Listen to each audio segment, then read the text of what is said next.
Excellent. All right, thank you so much. How many people did not hear my introductory remarks so that I'll repeat them? Yes, no, a few? All right, I'm going to buzz through these really fast then. So good morning. I'm Amalia Duarte. I am the chair of the Morris County Democratic Committee. I'm here this morning as a co-host with Sussex County Chairwoman Zoe Heath. So round of applause for Zoe. And you. And me. Anyway, we're so excited to continue our town halls with all 6 of our Democratic candidates running for governor. The goal is to have all of our county committee members a chance to hear from all of the candidates prior to our nominating conventions.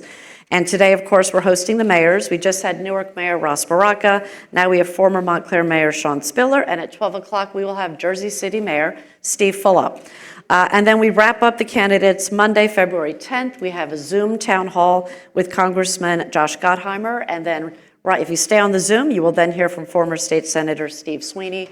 And again, the only reason that we've had to juggle this with different venues and Zoom versus in person is strictly based upon the candidates' availability. If you can't participate in all of the events, they are being recorded, so look for those links. I want to thank everyone for coming out today. It's great to see friends from Morris, Sussex, any other counties here? Essex maybe? A couple hands coming up from other counties, so thanks everyone for coming. Quick plug, if you are from Morris or Sussex County, we're always looking for candidates. If you're interested in running or get inspired today to run, or maybe next year you want to run, please feel free to contact me, chair@morrisdems.org, or Chairwoman Heath at chair@sussexdems.com, or visit our websites for more information. As I said earlier, it's so important, especially in our red towns, that when our Democratic voters go in, they have a choice to vote for a Democrat on every single ballot position. So please help us with that. Finally, just like at the movies, please silence your cell phones. Disruptions will not be tolerated. You'll be asked to leave. So please be respectful of the candidate, your moderators, and everybody who took up their time this morning to join us. So with that, I'm going to turn it over to Chairwoman Heath to introduce our candidate and get us started with questions. Sean Spiller has served as the mayor of Montclair, has been a public school teacher, and is currently the president of the New Jersey Education Association. Sean captained the Rutgers University hockey team, earned a master's degree from Ramapo College. As the mayor of Montclair, Sean advocated for smart, green development, helped reduce the town's tax burden while implementing a debt reduction plan and address the high cost of housing. And to jump right into it, what will be your first legislative priority as governor? Well, first, thank you both, and thank all of you for being here. I always note that democracy works when folks find time to come out and engage in the process, and here you all are. I know there's about a million other things you could be doing. I say that as someone with a 7-year-old and a 4-year-old at home, so I know that well, but thank you. Thank you for being here and being part of this. Thank you for allowing me to have the conversation. I say this, my priorities are going to be very focused on affordability, right? Affordability in this state. I say that as somebody whose lived experience is centered around that. My parents chose to come to this country. My mom from Jamaica, dad from New Zealand, picked New Jersey because of the great schools. My mom is a math teacher in Jamaica. But right away, with my dad being away for months at a time, sending dollars home, my brother and I inherently knew my parents were making a sacrifice. They knew it was a hard place to afford, and we saw that each and every day. And I think that's the reality for so many New Jerseyans. I see that as a high school science teacher when the decisions that the parents of the kids that I teach have to make and the challenges that they run into. I've seen it as a mayor with housing costs and other pieces that we see there in terms of trying to make sure folks can afford to stay where they are. And certainly as a leader of the largest labor association fighting for folks each and every day, it's around affordability.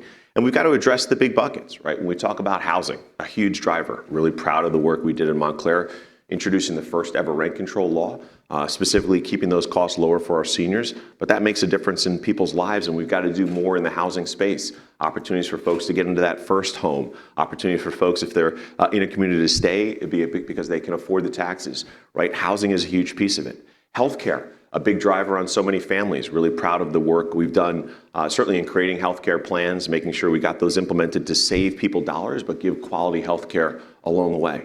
Quality early education and childcare. I see it right now, right? As I said before, one of my kids, a 4-year-old, it's $20,000 a year. $20,000 a year to go to pre-K, and also $10,000 extra for early care and aftercare. These are huge challenges that families face. We've got to address those, put, again, dollars towards that so folks don't have to be hit with that burden. And of course, when we look at all of these things, I think they're all tied together in terms of the bucket of affordability, right? How do we make things more affordable? And we've got to look at that in every single way, every single space to say the state, and my role as a governor, to invest in the pieces in our community that allow us to keep our costs down, our local property taxes down, but invest in the things that make your lives a little bit easier and a little bit easier to afford the challenges that we all face. Thank you. We received a lot of questions about affordable housing, which is a hot button topic with most municipalities. We actually just passed the deadline for each town to respond to the Department of Community Affairs' fourth round of affordable housing obligations numbers. What are your specific plans to address affordable housing? Well, I think you heard me mention before, and I think this one is so important, right? When we talk about housing, I think I could look at it at a few different levels. Really proud of the work that just passed the first ever rent control laws in Montclair. But I also look at it as a perspective of a teacher trying to buy my first home. I remember it took me 2 years searching and searching and searching, and finally the only thing I could afford was a multifamily home, living in a 1-bedroom with a 4-bedroom above. And lived in that for years and years and years until I met my wife, had our first kid, had our second kid, and then my wife was like, we need another place, right? And then we had that conversation. But that's, I think, the reality of so many folks. It's just hard to be able to get in. It's hard to be able to afford that first home. It's hard to be able to afford that rent. And we've got to look at all these pieces. So rent control was a solution in Montclair that worked very well because we saw those massive increases, especially during COVID. Where so many folks were being taken advantage of, right? And we were able to step in, keep those costs down, and allow people to stay in the units they were. We passed accessory dwelling units as a community to say, here's another opportunity and venue to help folks be in the community, stay in the community, but have additional income, or maybe move into a smaller place and rent something out. But even those first-time home owners, right, and those first-time home buyers, those multifamily home options are not even available anymore, right? We've seen the Wall Street entities come in and gobble those up as well and raise those costs. And we've got to have specific periods where we say there has got to be a moment when we allow regular folks like us to be able to have a first shot at buying those homes. That's got to be a policy that we look at, right? We've got to look at it in ways and say the state needs to be a partner in our housing needs. I say that as a mayor who, talked about the ways we've tried to address it in our community. But I'll say sometimes it's frustrating when I've gone into spaces and forums, when I listen to folks talk about their pushback to having affordable housing in every one of our communities. And I look around and I say to every single one of us, folks, we need housing that's affordable in every single community. That's how we allow our kids to get out of our basements. That's how we allow our parents to remain independent and not come home. These are the things that we need in every community. And how do we look at addressing that? Yes, we've got to have the state as a partner, because what has happened all too often is municipalities have said, okay, I have this obligation. We're going to go to developers, and we're going to have developers help us meet that obligation.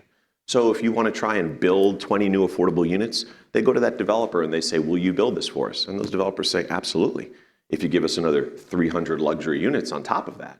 And we're seeing community after community where residents are saying, this is not what we want. This isn't the character of our community. This doesn't fit the space, right? And what they're looking at and then blaming is saying, look at what affordable housing means. No, what we've got to do is be partners in this. As a state, say, we're coming in and helping you municipalities. We're going to help you with dollars. But then we, collectively, the municipality and the state, are going to decide what these projects look like. And we're going to make sure we've got affordable housing, yes, with the definitions, but we're also going to look at workforce housing and make sure there are more folks who can live and work in our communities as well. We're going to make sure our builds are to size and what we need, and have greater concentration of housing that's affordable for every single person in this state and certainly in each of our communities. That's the type of partnerships that we need, the work that we need to do to make sure we're addressing some of the concerns around the housing space. Okay, thank you for that answer. So, in addition to affordable housing, many people are concerned about the overall high cost of living in New Jersey. How would you fight if you became governor to reduce the tax burden for residents? And as part of your plans, would you promote shared services, and even mergers of municipalities? Well, I'd say this. I think you heard it in my first answer, right? Everything is about affordability, right? And when you look at the tax structure that we have now, the most equitable form and varied forms of revenue that we get are at the state level. And when those dollars are not invested in our communities, there's only one place to make up that gap. And we see it all the time. I've seen it as a mayor when you have these unfunded mandates that come from the state, or we've got different accounts that are rated and dollars that aren't put in. You're forced to make up that difference with property taxes. And that is something that certainly impacts us all and is hurtful, right? And we've got to invest at the state level to say the dollars we put in help keep down our property taxes, right? That investment makes that difference. And that's the space that I'm committed to being focused on. Right? We all know, again, some of our big costs, and certainly if we talk about education, and we've seen it underfunded by $1 billion, where was that made up? Our local property taxes, right? When we see municipalities struggling with housing and some of the other issues we talk about, how do they try to make that up if you don't come in as a state and help? With property taxes, right? So these are spaces where we have to understand the impact, and certainly it impacts all of us. I say that as a property taxpayer. But also understanding that especially now, our seniors, who often are on fixed incomes, who haven't had a cost of living increase, who are seeing inflation at the rates that they are now, that is a huge problem in that space as well. And we've got to make sure we're addressing that with that investment at the state level. Now, when you talk about mergers, consolidation, and those other pieces, look, really proud of the work in Montclair where we have entered into shared service agreements around fire and our services there, and had savings, right, to both communities. But this is a space where it's got to be voluntary. You have to have conversations and encouragement. You have to incentivize at the state level. Because I can tell you that while we often talk about this, and people will say, we absolutely need consolidation. Those two towns over there need to merge, right? Or they say, those two people have to share services. We've got to look at ways where we say, does it work for us, right? And understanding that we've got to find those win-wins. Because inherently, oftentimes, and maybe it's a little bit of the world we're in, people look for a winner and a loser in some type of relationship. And we've got to find those spaces where we say we both can come out ahead in this. That's the goal of shared services. That's the goal of what we're all trying to do here. But understanding that, again, the community's got to be involved in that and got to be part of that process to do that in a voluntary way. Great, thank you. So staying on the topic of affordability, do you support the Stay NJ program to help seniors age in place in their homes? And do you support continuing the Anchor program and also finding other ways to keep the state affordable, especially for seniors? Yes. Look, I support looking at the budget as a whole and making sure that we are investing in ways to help New Jersey be more affordable for all of us, including our seniors. I will say this about the two programs. I think we do need to look at them and say, is there a way to, can you put things together, make things a little bit easier here, a little bit easier to figure out and manage? Do they have to be two separate programs, right? So that's a conversation. We also have to look at, how much the legislature has or has not funded those programs as they should have to get those ready to go. So those are things that, as governor, I will look at that budget and say, with a laser focused, I'm going to be looking at every single piece in there to look for efficiencies, to make sure that we have the savings that we can then put back into the systems that save us on our property taxes. That is the biggest challenge that folks are facing, and it really stems from the lack of investment at the state level. Certainly some of the cost drivers that we know are there and some of the pieces that we have to address. But if we're not investing at that state level, it really doesn't matter what we're doing. Those property taxes continue to rise. They continue to go up because we are trying to make up those gaps. And for seniors, that makes a big difference. Great, thank you. And staying with the issue of affordability, what can the state do to control the high cost of health insurance and expand access to health care for those who are underinsured or not insured? Well, I have to say this. I really appreciate that question because, I see the impact of this each and every day, and it has been one of my big pieces in terms of fighting for what folks need. It is all too often where people are making decisions on do I get the health care that I need or do I put the food on the table, right? And that is a real choice for so many folks. And there's so many people who are not insured or underinsured because of varying reasons. And I'm really, really proud of the fact that there is not one person you will talk to who is running for governor who has sat down and designed healthcare plans that both save the employer and the employees billions of dollars, but also provide quality healthcare to more folks in New Jersey. That is exactly what I have had the opportunity to do as the president of the New Jersey Education Association, literally for over a year, sitting and designing those plans to make sure that we are all saving money, but that more people are getting health care. Instead of the usual back and forth, you pay more, no, you pay more, no, you pay more, or others who are out there saying we should have less people who have health care. Those aren't the solutions. The solutions are sitting down, looking at those solutions, looking at those challenges, finding solutions, and moving forward. And that, again, is what I've done. But I also understand this. There's still more to be done. The biggest challenges that we face now are the lack of transparency in some of the big cost drivers. When you look at healthcare and you say, wow, these rising costs, let's say it's hospital costs or other pieces, why is that happening? And when you try to get those answers, either through hospitals or through insurance companies, they often hide behind, well, we've got proprietary this, or we've got things we've got to protect, so we can't share this with you. And you look at it and you say, well, wait a minute, how can we control the cost that we are being forced to pay if you won't even tell us what's driving them up, right? So there's still a lot more to happen in that space. And as governor, I will be one to say, no, that's unacceptable, right? We're the ones paying for this. We want to know what the costs are and why. And we want to work in partnership to try to reduce those, because at the end of the day, we need more affordable quality plans that allow us to share and allow more folks to have the health care that they need.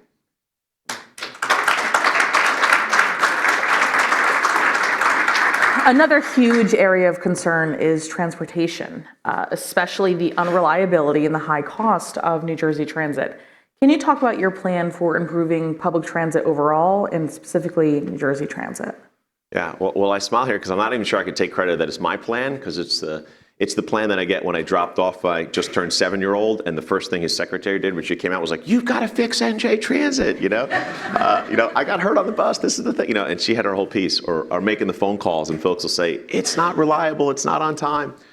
Look, I say this as somebody, mayor of a town that has the most train stations of any city in New Jersey, Montclair. Understanding the impact of unreliability, right, when you're faced with that. And what that means is folks can't get to work on time, or they're wasting time and can't get home to their families, or they're paying more, right, for a service that's not getting them what they need. What folks are looking for is a system that is safe, clean, reliable, and affordable, right? That is where we have to be on these pieces. And how do we get there? We look at, I think, the investments that we have in a number of spaces, and we make sure that we're coordinating to put the dollars where we need. Because often we'll say, we've got to work on the green economy, or we've got to work on the environment. Absolutely we do. And as we do and we invest in our green infrastructure, we can use those dollars as well to help us make improvements to New Jersey Transit and upgrade our fleet and make sure they're more reliable. And by the way, a better impact on the environment and all the other things that those dollars are being focused on. Right? When we coordinate these pieces within state government, that's how we realize these savings, but also find additional dollars to invest in our systems. Now, I'm not blind to the fact that when we especially talk about rail, there are a number of partners that we have to work with and talk with and quite frankly, figure out how we move forward. But there's got to be some clear pieces in place. And that means the redundancies that we put in place when there are challenges around rail and delays and other pieces, so folks are informed and understand and can quickly adapt and move. We've got to make sure that we track where we are. What are our goals? What's our progress? And how are we doing? And make sure we continue to move forward in those spaces as well. So yes, it's a regional conversation in that space more broadly, but again, we have a role to play. And certainly as we look at our dollars in our state and make our investments in a lot of spaces, we can make improvements to New Jersey Transit, and we can continue to have the conversations both at the federal and regional level about especially rail and otherwise. Thank you. Yep. Yeah. Okay, now it's back over to me. Yeah, fair. It's like a tennis match here. All right, so shifting to a different topic, the environment, which is of particular interest out here in Morris and Sussex counties. How would your administration, if you became the governor, handle environmental and climate-related policy? Specifically, do you support the New Jersey state pension continuing to invest in fossil fuel companies? And do you support the New Jersey Climate Superfund Act, which aims to hold the largest fossil fuel corporations accountable? So yes, to supporting the Climate Superfund Act, simple answer there. When you talk about environment and all of these other pieces, I think it's important for us to kind of look at the impact that this is having. Maybe a little one of those ones where people tend to silo the conversations or the thinking, but when we see the floods that are happening every other year that are supposed to only happen once every 100 years, we realize, hey, there's an impact here, right? There's an impact on our lives. There's an impact on us financially. That's a huge challenge. When we see those down in our shore communities who are getting hit with storm after storm and the challenges of rebuilding, but beyond that, then can't get the insurance that you need or have to pay exorbitant amounts to cover it, that's an impact that's happening right now. This is the cost of climate change, right? This is the cost of not doing what we need to on the front end and paying for it on the back end. So let's invest. So what I say is this: yes, yes, yes, yes. We need to be the leader in the green economy. We need to be the leader in moving forward around these issues. New Jersey can lead in this space as we continue to all use more and more energy for varying reasons. we've got to invest in ways that make sure that energy is clean, renewable, and certainly helps us grow our economy, right? Those are all important pieces. And I say that when we have and we look at the tools at our disposal, I think we all would acknowledge, right? We have been beholden to big oil and all these other big entities for far too long. They control us with the prices. They control us with what they decide we're going to do. And that independence that we get when we invest in a green economy and green energy helps us all, right? And allows us to move away from that. So when you look at investments and our pension investments and other pieces, I say, look, we should be looking at that not just on the bottom line, although, by the way, there's plenty of other places to invest that give you great returns. So let's just be very clear on that. But we also have to calculate in that bottom line, how much money are we getting back? But how much money is it costing us when we have that next storm, when we have that next flood, when we have that next person who's out of their home for how many months or can't afford to rebuild, or all these other challenges that we continue to face? There's a cost associated with that. And if we're not looking at that also in terms of where we're investing, we're missing an important piece. We've got to invest in things that continue to advance us as a state, that save all of us daily in the things that we do and the things that we pay for. And we should be making smart investments with our pension dollars as leverage to move us in that direction. Great, thank you. I'm going to preface the next two questions by saying we did get some tough questions, and so I'm going to ask you two of them. The first one is, we've all received a lot of mailers from you. I feel like I could wallpaper my kitchen with them. So. There are a couple And more I don't in your have a small mailboxes kitchen. when you get home today. So no doubt. So that said, I get it. Like when I ran for election back in 2020 in my little town, I think I sent out 10 mailers, which is a lot for Mendham Township. That is a lot. But how would you respond to some critics who are saying that the mailers, which I guess are coming out from a group called Working New Jersey, were funded using teachers' union dues without their knowledge or consent? Well, I say this. I mean, I think all of us know who's the one that sits in these seats of power, who controls politics in the state, right? Or anywhere. Who does, right? It's the wealthy. It's the rich. It's the powerful. It's the corporations. It's not us. It's never us. And I'm really proud that we've got a number of educators who voluntarily join a union. Thank you to so many of you that I see here, right? Thank you, thank you, thank you. And who say, we're going to pool our dollars to be able to push back against those corporate interests. We're going to pool our dollars to say, how about finally we get a shake, we get a chance, we get maybe a moment to sit in this seat, right? To sit in the seat where decisions are being made. That's what this is about. That's what unions are about. That's what collective action is about. That's what organizing is about. That's what us coming together is about. Because we know that we can't compete with the folks who've got the big dollars, right? The billionaires, the Musks, whomever, that can come in and literally just say, this is who our next person is. And we can't be part of the conversation unless we come together and give those dollars, which is a part of being elected, sending those 10 mailers or whatever it is at a local race, or 50 at the state race level, or whatever that looks like, right? So that's what this is about. It's making sure our voices are centered. It's making sure that we have a chance to be in the conversation. It's making sure that we are the ones in the room when decisions are being made, not just someone else. And I hope you're with me on this. I hope you're with me on this journey, because I think for far too long, we've done the same old thing, and we get the kind of same old result, and we're maybe surprised that we do. This is our chance. This is our chance to do something differently. This is our chance to make sure our voices are centered in the decisions that are made. Right. Can I just ask a clarifying question, though? Mm-hmm. Are NJEA dues paying for your campaign? Right now, we are working to get, I'm going to say small dollar donors, but I'll take big dollars as well if any of you have it, right? But we're working to get dollars from every single person supporting us in the state. We're really proud of the dollars that we've pulled in. But also as a union, right, we have our process where we go through and we endorse candidates each and every year. Right. We've done it with our previous governor, current governor, and governors before. And we're happy to use those dollars, which are members' dues, members' PAC, members' collective power and organizing, to support those candidates. We've done it every election. We're doing it in this election as well to make sure our voices are centered. And that's how we participate in this process. And you are the NJEA endorsed candidate. I am the NJ endorsed candidate. Thank you. Thank you. the agenda came. All right, so I've got one more, Sure, then we'll yeah. go back to the regularly scheduled. Regular scheduled programming. Yeah, but no, so this one came in as well. Can you respond to the lawsuit that, and by the way, it's on my phone because I don't have a printer at home and it came in a little bit late. But can you respond to the lawsuit that alleges you and I guess other fellow council members in Montclair received state health insurance or opt-out waiver payments when none of them, including yourself, worked the documented 35 hours a week to be eligible for the state health benefits program? Would you respond to that, please? Sure.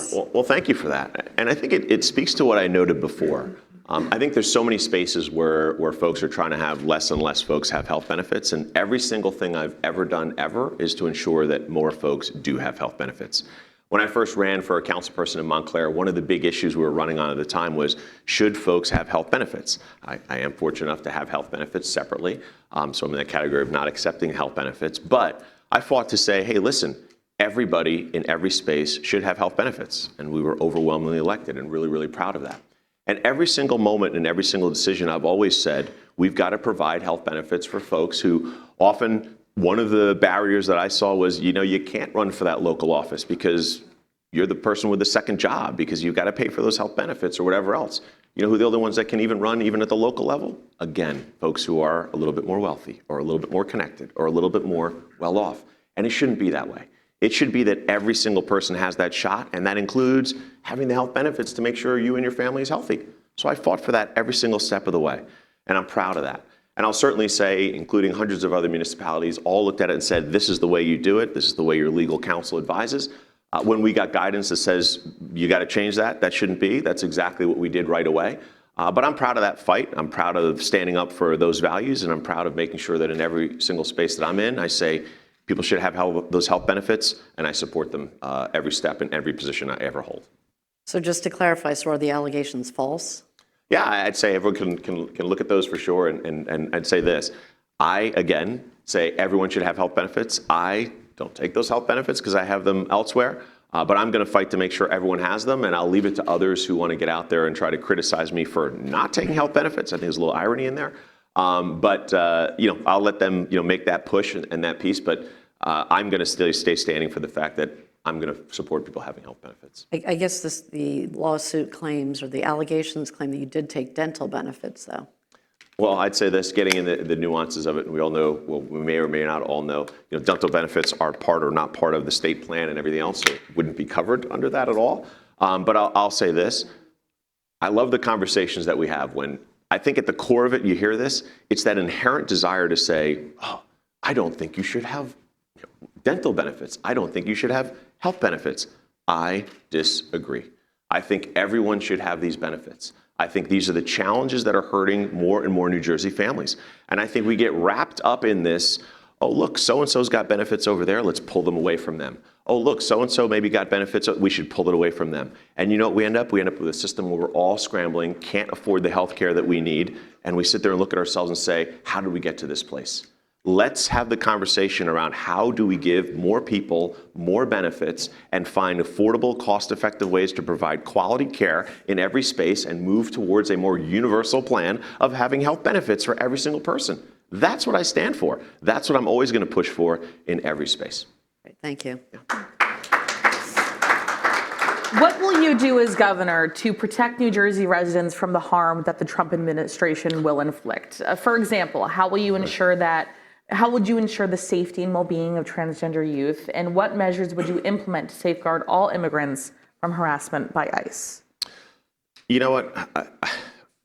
I say this as an immigrant myself. I say this as a parent of a just turned 7 and 4-year-old. I say this as a teacher, in just all the spaces. I mean, I say this knowing our most important charge is make sure every student feels safe. And there's things we absolutely have to do, right? Codify the transgender guidelines, making sure our Immigration Trust Act is in place and passing these pieces. But so, period, we have to do that. But I just pause for a moment because, for me, the thought that the most powerful person in the world has decided that one of the first things he wants to do is send folks with assault weapons into elementary schools, to kick open classroom doors, to pull 6-year-olds away from their desks and tell them that they're not going home that day or they won't see their parents.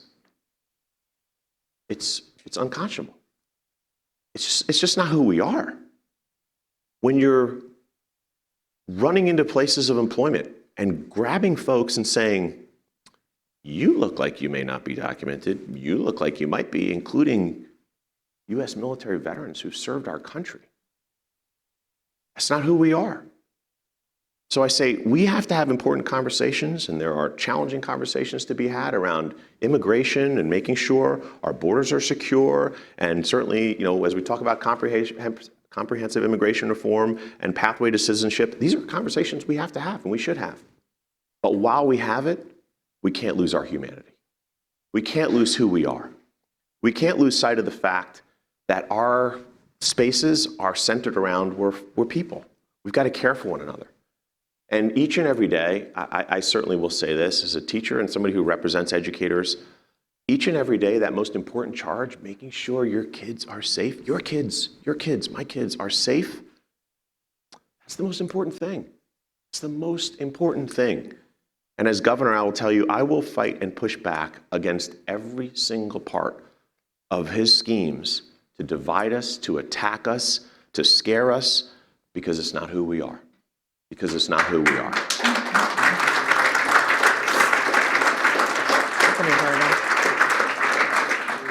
Okay, so staying on the same theme, I think you already sort of answered this, but how important do you think it is for Democratic politicians to loudly refute Trump's false claims and narratives? And we just saw that with this horrible plane crash, and Trump comes out of the box with blaming DEI, which was just insane and disgusting. So there's that piece. And then what plans, again, if you become the governor, what plans do you have to connect the governors of our region and to speak with one voice to the president and to Congress?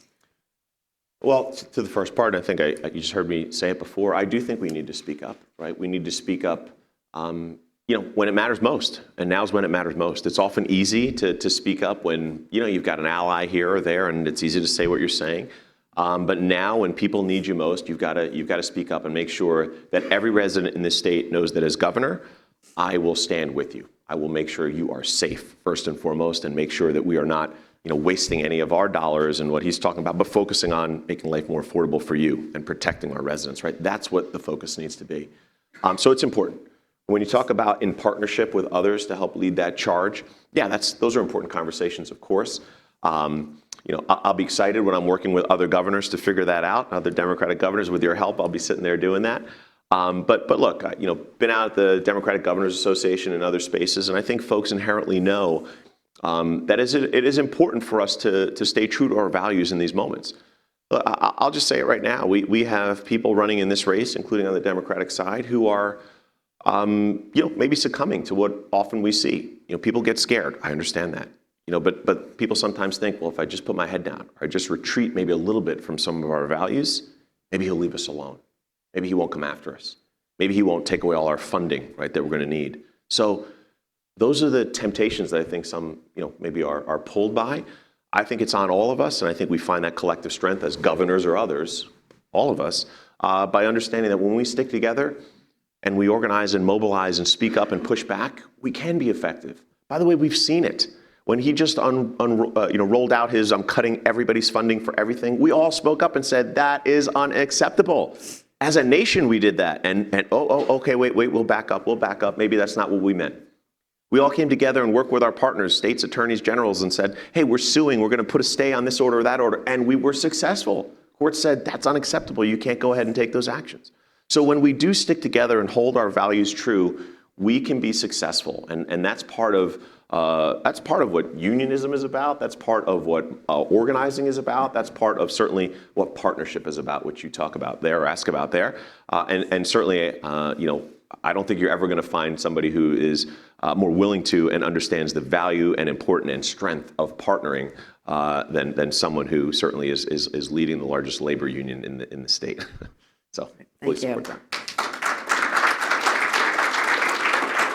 So in this past election, we saw if you're a Democrat, disturbing trends. We saw a double-digit shift of Latino, Asian, and Black male voters to Trump, and we saw a drop in voting by Asian, Latina, and Black women.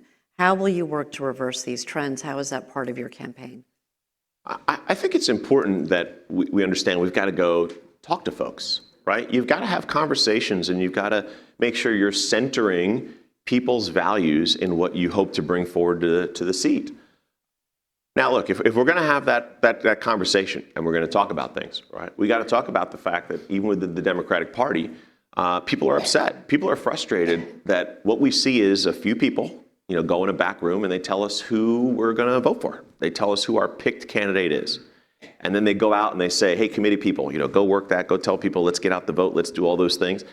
And you're seeing inherently a little pushback where folks are saying, wait a minute, that doesn't seem right. Right? I thought the way the system was supposed to work is that myself as a committee person, right, is supposed to go talk to a few others around the block and share and hear what the concerns are, bring those to my next meeting, and then let's find the candidate that best matches those, right? Let's bring forward the person who's going to fight for us. But when that's not happening, you get that discontent. You get that reaction where people say, what's the difference? What's the difference between that one and that one? What's the difference between the Republican and the Dem? Maybe I'll stay home. Maybe I'll give the other person a try because they look like they're going to shake it up or do something different, right? And I think we're feeling that. We're seeing the consequences of that. We've got to get back to the space where we say, let's talk to folks. Let's have the conversation. What is it that you care about? And when I talk to folks, it's about how do you address all these pieces that make it hard for me to be able to support myself and my family? I can't afford that first house. I can't afford to stay where I am. It's too expensive to move, but I can't afford to move either, right? Or they say, my gosh, I just had that second kid. How am I going to pay for this? Gosh, what if I want to even try to save a little bit for college? Right? How do I pay to put the food on the table because I see those costs as well? How do I address my healthcare costs when people are trying to take it away from me or argue I shouldn't have it? How do I fight to make sure that all these things that are making my life harder, the person we're going to vote for, the person we're going to support, cares about those things the most? We don't do it with just a few people going in the back room and deciding. We do it talking to every single person, every single Democrat, every single resident, saying, this is what we're hearing from you. That is what we're centering in the candidate that we're picking to represent us. I think if we do that, that translates to, hey, folks, let's get out there and vote. Let's knock on those doors. Let's put up that lawn sign, not for that other person that we always do, but for ourselves. Let's put up that sign that we know is going to mean someone's fighting for us. And when we do that, we're going to see the engagement, the turnout, the excitement that drives Democratic wins, because we know when we speak our message, it's about helping people. And that's why I'm running. That's why I hope to be your next governor. Thank you. If you are the nominee, how will you... When I'm the nominee? Is that what you meant to say? It's two-part question. If you are the nominee, how will you defeat the Republican candidate? If you are not the nominee, will you support whoever wins the primary in the general election? Yes, I'll support whoever. But I'll say this. It's I guess it's a little bit of what I just said, right? When you say, how do you win, right? How do you win? You talk to folks, right? You share what it is that you stand for and why. And for me, whether you're Democrat, Republican, whatever that is, you're caring about the things we care about, right? I often start in the space, and maybe I'm fortunate, right? I'm fortunate because one of the spaces that I'm obviously always starting from is when we talk about, I don't know what your party affiliation is, I don't know what your views or values are, but you know what I do know you care about? Making sure your kids are safe, making sure they get a great education. That's usually, that's where I'm a high school science teacher, right? That's where it starts. But I also think when we're talking to the public as a whole, we're talking to everybody and we say, hey, I may not know everything about you. But what I do know is, in all likelihood, maybe your parents were immigrants like mine. Or maybe even if they weren't, you understood how hard your parents had to work to make sure you were doing okay. And as hard as they worked, maybe you're working even harder now to make sure your family is doing okay, or you can support your kids. I am sure you are faced with those same challenges because you pay property taxes just like I pay property taxes. I know you're sitting there saying, man, those healthcare costs, every time I get a bill, it goes up, it goes up, it goes up. Or they try to deny my care, deny this, deny the other thing. These are things that we're all facing. When you have the conversation with folks and you say, hey, I'm running for governor, because all too often the folks who are in a back room making these decisions, and we know they're not us, don't have our interests centered, don't have our interests in mind. And we've got to change that. And we've got the ability to and the power to right here, right now. This is our chance to do something differently. This is our chance to make sure that we're pushing our views into these spaces, have someone who's fighting for us on every single one of these pieces. We've got to do something about it. We can do something about it. And this is our chance to show all of New Jersey that we're going to do something differently and we're going to make that change. Thank you. I think we have time for one more question, and then you can wrap up. Okay. So I think we all agree that children in every community in New Jersey, all 565 municipalities, deserve to receive a high-quality education. Yet, as we know, the quality of education varies dramatically by zip code.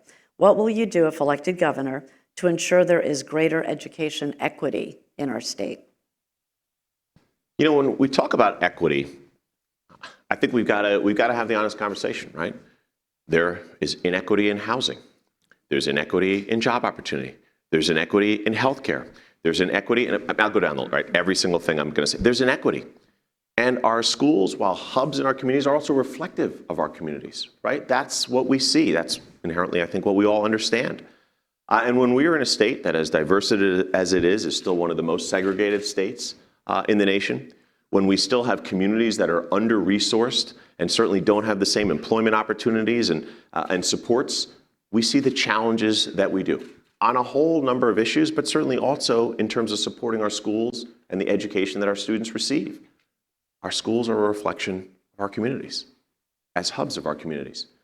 And certainly I have been one who has been fighting for my whole career to say we've got to make sure that our communities have what they need, to make sure our students and our parents and our schools are supported so that we have successful schools in every single space. Because I know that we've got hardworking educators in every community. We've got hardworking parents who would love nothing more than to attend that back to school night or to help with their child's homework. And maybe they can and maybe they can't for a number of reasons, but it is on all of us to make sure that we're doing all we can to bring better equity into these spaces on all of these issues. Because when we attack these issues head on and we allow more folks to be able to support themselves, to support their communities, to support each other, to support their schools, we're going to see the successes in every single zip code that we know we want to have. We've got the best schools in the nation, but we are crystal clear as educators that we are always trying to have more improvement, always trying to make sure our kids can do better, always addressing the fact that there is no question that in different places, there's different supports and then different opportunities for our kids as they move through. And we've got to address those pieces writ large. It's quite frankly sometimes the criticism that we get. They say, Sean, why do you always talk about being a justice-centered union? Why do you talk about the fact that you're going to care about housing or you're going to care about jobs or other things? Stick to reading and writing, or in my case, science, and get back in your classroom. And I say, we talk about it because these are the things that affect our kids. These are the things that are going to help define their ability to succeed. And if we're not worried about these spaces, we're not doing our job. And our job is to make sure we're serving our communities. We're helping all of our students succeed. So I think collectively together, when we address these things as a whole and we understand and acknowledge that they exist, we're better prepared to make the changes and improvements that we need. That's how we do it together. All right, thank you. So, closing argument, final thoughts on why our county committee members should vote for you to be our Democratic nominee? Yeah, well, let me be clear. I am asking for your support. I am asking for your vote. And I'm doing so because I truly believe this is our chance. This is our chance to do something differently. This is our chance to center someone whose views are much more like our own, whose experiences are much more like our own, into these seats of power, into this seat of power. As I said before, yes, I've got that experience as an immigrant myself, as somebody whose parents struggle to get by, as somebody who right now is trying to raise my kids with a future that I hope they deserve, as somebody who inherently understands that as hard as we fight, as much as we collectively come together, and as much as we push, we are always at a disadvantage. We are always trying to push back against the uber rich, the Wall Street elite, the corporate interests who are in these seats of power or control the folks who are. This is our chance to do something differently. This is our chance to say, why not us? Why not have one of us sitting in this space making decisions each and every day who centers our needs, who understands our challenges and the challenges our families are facing? That's what this election is about. So we can go back to what we normally do, right? The party-picked candidates, those who swoop in with the big dollars, and others who try to say, hey, we're the ones who again should lead. Or we can say, folks, this is our chance to have our voice in this space for every decision. I'm asking for your support because I know this is a chance to make that happen. This is a chance to do something differently. This is a chance to change a system, a state, a culture, an outcome that, quite frankly, we deserve. And when we deserve it and we fight for it, we know we can get it. So I thank you again for your time and for being here and for listening and hopefully believing in what I'm saying. But I say this to you, believe in yourselves. Believe in what we can accomplish. We don't have to leave it to somebody else. We can do this. We can get this done. And I ask for your support in helping to do that. Thank you very much, Awesome. everybody. Thank you. Thank you, guys. Thank you. Thank you. Appreciate that. Yeah, Thank you so much. we'll do a